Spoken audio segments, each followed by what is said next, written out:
अध्याय 11 विराट रूप। अर्जुन ने कहा, आपने जिन अत्यंत गुह्य आध्यात्मिक विषयों का मुझे उपदेश दिया है, उसे सुनकर अब मेरा मोह दूर हो गया है। हे कमल नयन, मैंने आपसे प्रत्येक जीव की उत्पत्ति तथा लय के विषय में विस्तार से सुना है और आपकी अक्षय महिमा का अनुभव किया है। हे पुरुषोत्तम, हे परमेश्वर, यद्यपि आपको मैं अपने समक्ष आपके द्वारा वर्णित आपके वास्तविक रूप में देख रहा हूँ, किंतु मैं यह देखने का इच्छुक हूँ कि आप इस दृश्य जगत में किस प्रकार प्रविष्ट हुए हैं। मैं आपके उसी रूप का दर्शन करना चाहता हूँ। हे प्रभु, हे योगेश्वर, यदि आप सोचते हैं कि मैं आपके विश्व रूप को देखने में समर्थ हो सकता हूँ, तो कृपा करके मुझे अपना असीम विश्व रूप दिखलाइए। भगवान ने कहा, हे अर्जुन, हे पार्थ, अब तुम मेरे ऐश्वर्य को सैकड़ों हजारों प्रकार के दैवी तथा विविध रंगों वाले रूपों को देखो। हे भारत, लो, तुम आदित्यों, वसुओं, रुद्रों, अश्विनी कुमारों तथा अन्य देवताओं के विभिन्न रूपों को यहाँ देखो। तुम ऐसे अनेक आश्चर्यमय रूपों को देखो जिन्हें पहले किसी ने न तो कभी देखा है न सुना है।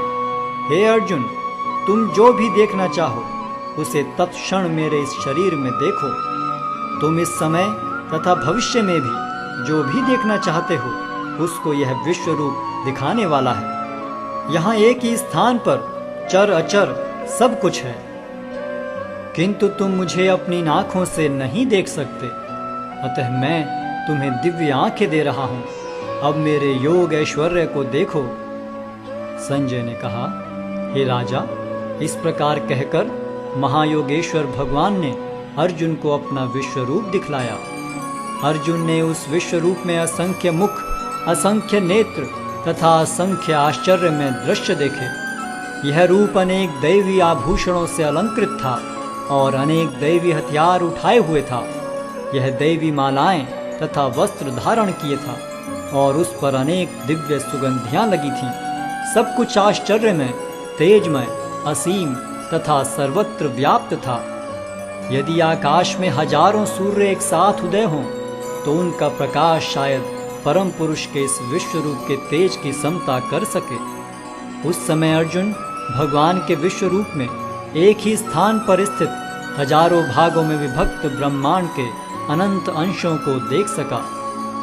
तब मोहग्रस्त एवं आश्चर्यचकित रोमांचित हुए अर्जुन ने प्रणाम करने के लिए मस्तक झुकाया और वह हाथ जोड़कर भगवान से प्रार्थना करने लगा। अर्जुन ने कहा, हे भगवान कृष्ण, मैं आपके शरीर में सारे देवताओं तथा अन्य विविध जीवों को एकत्र देख रहा हूँ। मैं कमल पर आसीन ब्रह्मा, शिवजी तथा समस्त ऋषियों एवं दिव्य सर्पों को देख रहा हूँ। हे विश्वेश्वर, हे विश्वरूप, मैं आपके शरीर में अनेकानेक हाथ, पेट, मुंह तथा आंखें देख रहा हूँ, जो सर्वत्र फैले हैं और जिनका अंत नहीं है।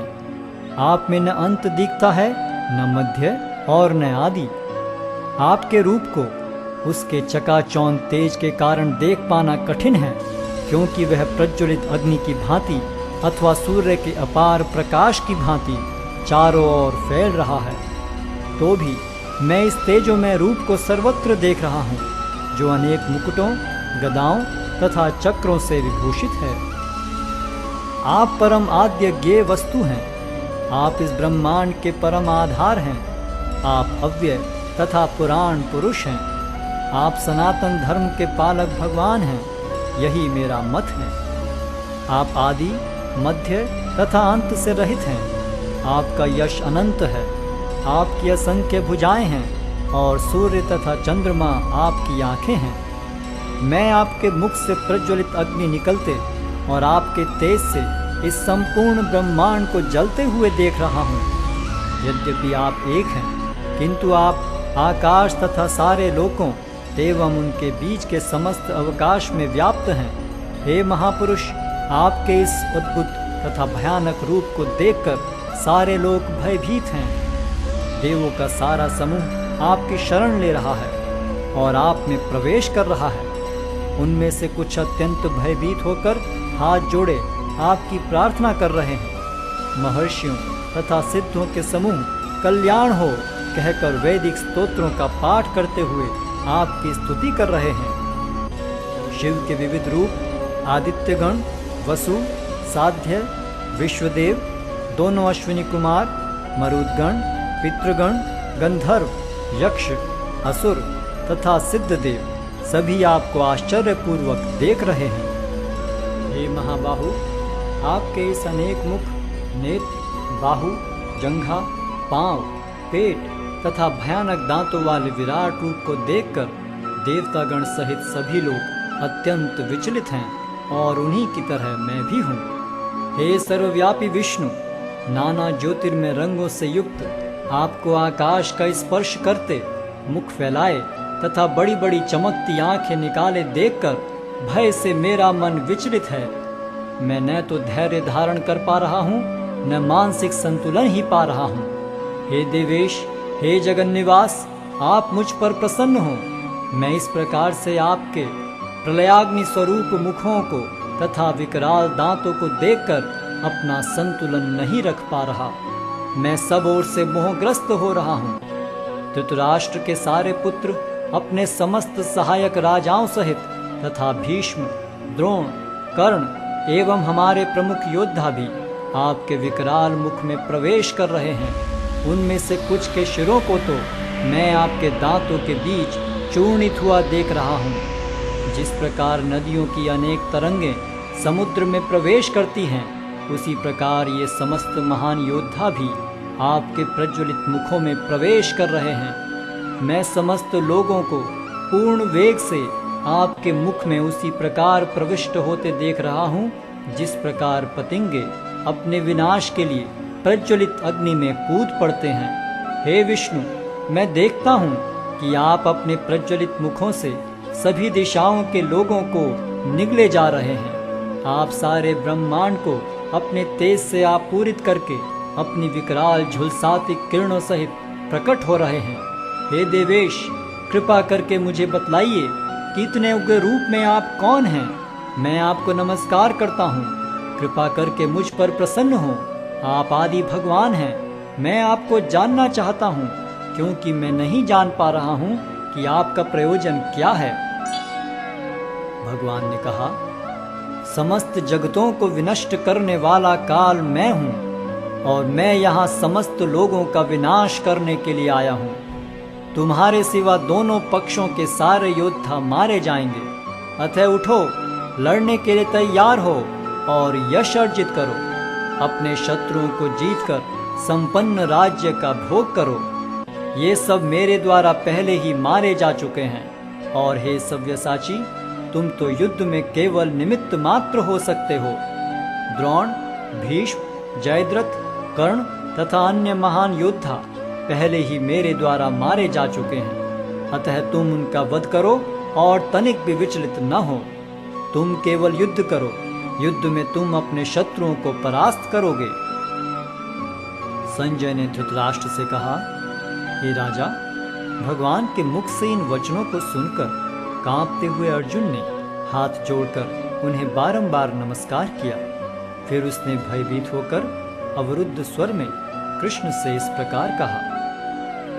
अर्जुन ने कहा, हे ऋषिकेश, आपके नाम के श्रवण से संसार हर्षित होता है और सभी लोग आपके प्रति अनुरक्त होते हैं। यद्यपि सिद्ध पुरुष आपको नमस्कार करते हैं, किंतु असुरगण भयभीत हैं और इधर उधर भाग रहे हैं। यह ठीक ही हुआ है। हे महात्मा, आप ब्रह्मा से भी बढ़कर हैं। आप आदि सृष्टा हैं, तो फिर वे आपको सादर नमस्कार क्यों न करें।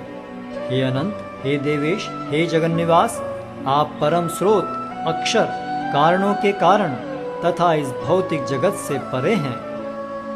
आप आदि देव, सनातन पुरुष तथा इस दृश्य जगत के परम आश्रय हैं। आप सब कुछ जानने वाले हैं और आप ही वह सब कुछ हैं जो जानने योग्य है।